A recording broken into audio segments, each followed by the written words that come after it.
ជំរាបសួរបងប្អូនអតិថិជនអរគ្នា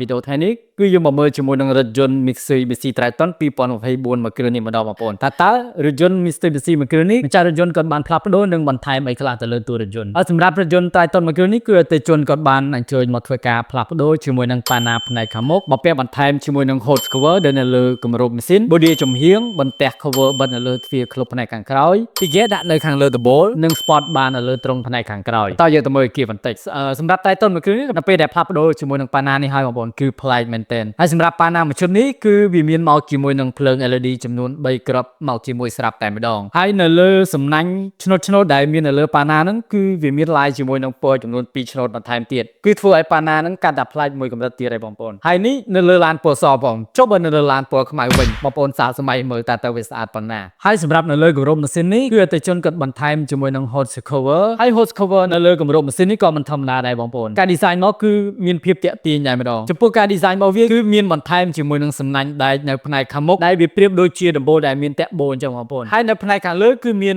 បន្ថែមជាមួយនឹងម៉ូតទំពណ៌ក្រហមបន្ថែមទៀតគឺរូបរាងគឺ fit ជាមួយនឹងគម្របម៉ាស៊ីនមែនតើបងប្អូនតែយើងទៅមើលផ្នែកខាងក្រោយម្ដងនេះបងប្អូន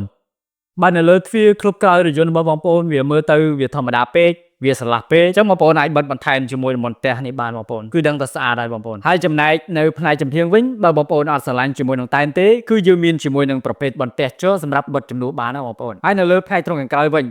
នេះគឺជា spot bar សម្រាប់រថយន្ត Triton តែម្ដងបងប្អូនបើរថយន្តបងប្អូនមើលទៅវាស្រឡះពេកវាអត់សូវមានភាពតាក់ទាញទេបងប្អូនអញ្ចឹងបងប្អូនអាចបន្ថែមជាមួយ spot bar នេះបានគឺនៅពេលដែលដំឡើងហើយគឺវាពេញរូបរាងតែម្ដងហើយបើបងប្អូនអត់ស្រឡាញ់ជាមួយនឹង spot bar នឹងទេគឺយើងក៏មានជាមួយនឹងប្រភេទ roll bar ដែរសម្រាប់ដាក់លេងជំនួស spot bar នឹងបានដែរបងប្អូនគឺពួកយើងមានច្រើន mode សម្រាប់បងប្អូនជ្រើសរើសថែមទៀតផងអញ្ចឹងកុំភ្លេចបងប្អូនអាចឆាតចូលក្នុង page ដើម្បីសាកសួរពីព័ត៌មានបន្ថែមឬបងប្អូនអាចតាក់ទងតាមលេខទូរស័ព្ទដែលមាននៅខាងក្រោមវីដេអូបានណាបងប្អូន